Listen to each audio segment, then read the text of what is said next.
नमस्ते दोस्तों, story world channel में आपका स्वागत है। आज की कहानी है स्वाभिमानी बूढ़ा। कहानी को पूरा सुने, अच्छी लगे तो लाइक शेयर और चैनल को सब्सक्राइब कर देना। धन्यवाद। वह देखो, देखने में ही गुंडा लगता है, कपड़ों को देखकर ही लगता है गवार होगा। उसकी भाषा तो देखो, मुंहफट होगा। ऐसे ही हम लोग या हमारे आसपास के लोग दूसरे लोगों के प्रति पहली बार में ही कोई राय बना लेते हैं। आज की कहानी आपको इसी बुरी आदत से दूर रहने की सीख देगी। सर, वह देखो, वह जो सबसे आखिरी वाले टेबल पर बैठकर खाना खा रहा है ना, वह बूढ़ा आज पहली बार नहीं आया है। वह इससे पहले भी 2 बार अपने होटल में खाना खाकर जा चुका है, लेकिन उसने अब तक अपने उधार के पैसे नहीं चुकाए हैं और आज फिर आ गया है खाना खाने। होटल के एक वेटर ने अपने मालिक हीराचंद के कानों में धीरे से ये बात कही। हीराचंद ने उस बूढ़े की तरफ एक नज़र दौड़ाई, उसे ध्यान से देखा और अपने कर्मचारी से पूछा, आज कितने का ऑर्डर दिया है उसने? सर, वो भले ही उधार का खाता है, फिर भी वो कंजूस कभी ज़्यादा का ऑर्डर नहीं करता है। आज भी उसने बाकी दिनों की तरह ही सब्जी रोटी मंगाई है। 50 रुपये बिल होगा उसका। वेटर ने जवाब के साथ उस बूढ़े के प्रति अपने विचार भी व्यक्त किए।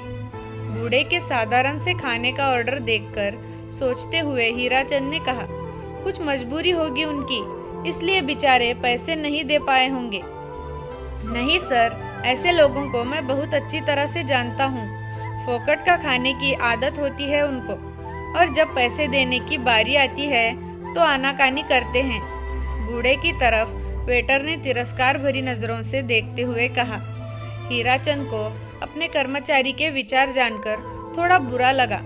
उन्होंने कहा, अच्छा ठीक है, तुम जाओ, मैं देखता हूँ क्या करना है। हीराचंद ने एक बार फिर उस बूढ़े की तरफ गौर से देखा। बुढ़ापे की वजह से चेहरे से जा चुकी चमक हीराचंद इतनी दूर से भी महसूस कर पा रहा था। बड़े ही साधारण कपड़े पहने थे उसने, कुर्ता पजामा और कंधे पर गमछा डाल रखा था। अपना खाना खत्म कर वह बूढ़ा सीधे काउंटर की तरफ हीराचंद के पास आकर खड़ा हो गया और बोला, साहब कितना बिल हुआ मेरा? पहले का उधार जोड़कर बताइए। हीराचंद ने उसका पहले का और आज का बिल पहले से तैयार करके रखा था। बिल उसके हाथों में देते हुए हीराचंद बोला, 150 रुपये। बिना किसी सवाल के उसने अपने कुर्ते के जेब से 200 की नोट निकाली और हीराचंद के सामने काउंटर पर रख दी।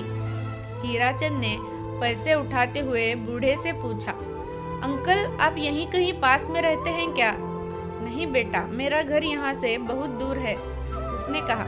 फिर आप अक्सर इतने दूर खाना खाने कैसे आते हो? हीराचंद ने फिर से पूछा। मैं यहाँ पास के एक शॉप में लेखपाल का काम करता हूँ। जब जब मैं टिफिन नहीं लाता तब तब यहाँ खाना खाने तुम्हारे यहाँ आ जाया करता हूँ। अब हमेशा तो जेब में पैसे रहते नहीं हैं, इसलिए कभी कभी उधार ही खाना खाकर जाता हूँ। लेकिन आज मेरा पगार हुआ है, इसलिए आज मैं जानबूझकर यहाँ आया हूँ। सोचा खाना भी खा लूँगा और पहले की उधारी भी चुका दूँगा। थोड़ा सा हंसते हुए बूढ़े ने कहा। बूढ़े की उम्र देखकर हीराचंद अपने आप को एक और सवाल पूछने से रोक नहीं पाया। आपका परिवार नहीं है क्या? बूढ़ा बोला, है ना बेटा, बहू पोता पोती सब है और कई सारे रिश्तेदार भी। लेकिन जब तक मेरे हाथ पांव सलामत है, मुझे ये पसंद नहीं कि मैं बिना कुछ किए ही रोटी खाऊं। हाँ, शरीर में पहले जैसी ताकत नहीं रही अब, पहले जितनी मेहनत नहीं कर पाता हूँ, इसलिए लेखपाल का काम करता हूँ। बूढ़े आदमी की ईमानदारी और इतना कठिन परिश्रम देखकर एक बार तो हीराचंद के मन में ख्याल आया कि उससे खाने के पैसे ना लिए जाएं।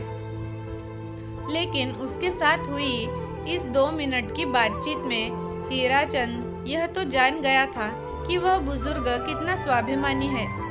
उसके स्वाभिमान को ठेस न पहुँचे, यह सोचकर हीराचंद ने 150 रुपये काट कर 50 का नोट निकाल के उसकी तरफ बढ़ाया। बूढ़े ने होटल में इधर उधर देखा और उसी जो कुछ देर पहले उसकी शिकायत हीराचंद से कर रहा था, वेटर की तरफ इशारा करते हुए हीराचंद से बोला, ये 50 रुपए की टिप के तौर पर उस वेटर को दे देना, क्योंकि उसने हर बार बहुत ही प्यार से और अपनेपन से मेरी सेवा की है, मुझे खाना परोसा है। इतना बोलकर वो वहाँ से चला गया। 50 रुपए हाथों में लिए हीराचंद अपने कर्मचारी के उस बूढ़े के प्रति दृष्टिकोण और उस बूढ़े आदमी के उस कर्मचारी द्वारा दिए गए खाने के प्रति प्यार और आदर देखकर अचंभित हो गया। उसके पास बोलने के लिए कुछ भी नहीं था। तो दोस्तों, आप अमीर हैं या गरीब, आपके पास जो पैसा है वह कभी भी यह तय नहीं करता हमारा दूसरे लोगों के तरफ कैसा दृष्टिकोण है, ये हमारे विचार कैसे हैं, यही हमें गरीब या अमीर, अच्छा या बुरा बनाते हैं। सोचिए, अगर किसी बूढ़े आदमी को उम्र के इस पड़ाव में भी बैठकर खाना अच्छा नहीं लगता हो और उन्हें अपने बच्चों पर बोझ ना बनना हो, तो उनका स्वाभिमान कितना पक्का होगा। इसलिए ऐसे लोगों को देखकर उनके खिलाफ कोई राय मत बनाइए, पहले उनको जानने की कोशिश कीजिए। अगर उनका व्यवहार कुछ अलग लगे तो सोचिए कि ज़रूर उनकी कोई मजबूरी होगी, इससे उनको तो कोई फ़ायदा या नुकसान नहीं होगा, लेकिन हमें और लोगों को हमारे विचारों के बारे में पता चलेगा। इसीलिए किसी के भी प्रति अपनी राय देने से पहले अपने विचारों पर विचार करना ज़रूरी है। दूसरों को जज करने से पहले अपने विचारों को जज करना आवश्यक है कि कहीं हम गलत विचारों के अधीन होकर ही गलत व्यवहार तो नहीं कर रहे। दोस्तों, ये कहानी बड़ी ही सीखदेय है। तो कहानी कैसी लगी कमेंट करके ज़रूर बताना। आप कमेंट करते हैं तो मुझे बहुत अच्छा लगेगा। धन्यवाद।